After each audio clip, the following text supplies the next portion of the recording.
Leur adversaire malheureux en Coupe de France, à suivre dans ce jour de foot les images d'Istres-Martigues et de Créteil-Cannes, avant-dernière journée du groupe A de 2e division. 25 buts ont été inscrits, mais pour tout vous dire, on n'en est pas totalement sûr, car Valenciennes-Bordeaux, interrompu 2 fois à cause de la pluie, n'est pas encore terminé.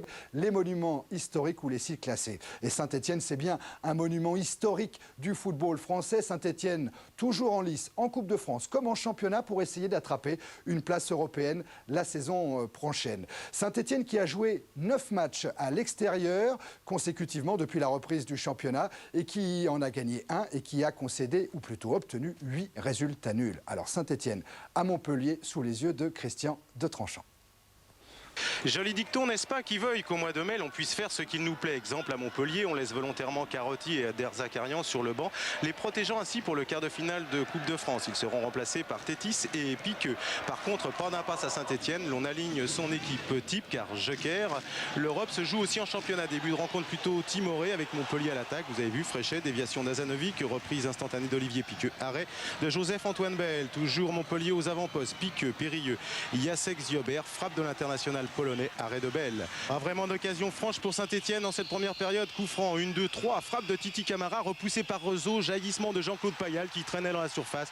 L'on joue depuis 45 minutes, 1-0. Ce sera le score à la mi-temps.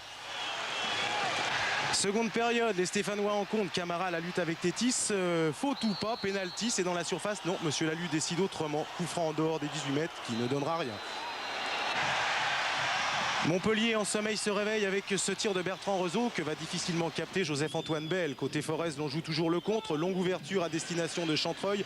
Pas hors jeu, qui se débarrasse de Bonicel et s'ouvre le but. Intervention de Barabé. Reprise de Titi Camara pour le 2-0. L'on joue depuis 68 minutes. C'est le manège enchanté.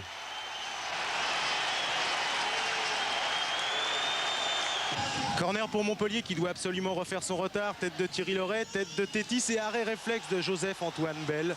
Au ralenti, c'est encore plus probant.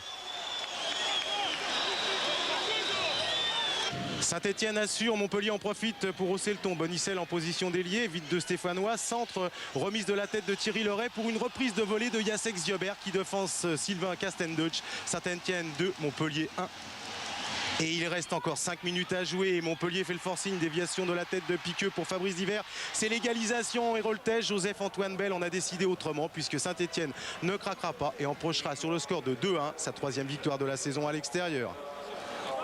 Effectivement, 3e victoire après celle obtenue au Havre et à Lyon. Voici celle de Montpellier. D'ailleurs, 6 victoires à l'extérieur. Au classement, Marseille compte maintenant 3 points sur le PSG, 4 points d'avance sur Monaco, Bordeaux, Nantes a gagné également, Saint-Etienne aussi, c'est fini pour Strasbourg. Et dans le bas du tableau, Le Havre se bat. Je ne suis pas sûr que Le Havre ne soit pas passé devant Valenciennes.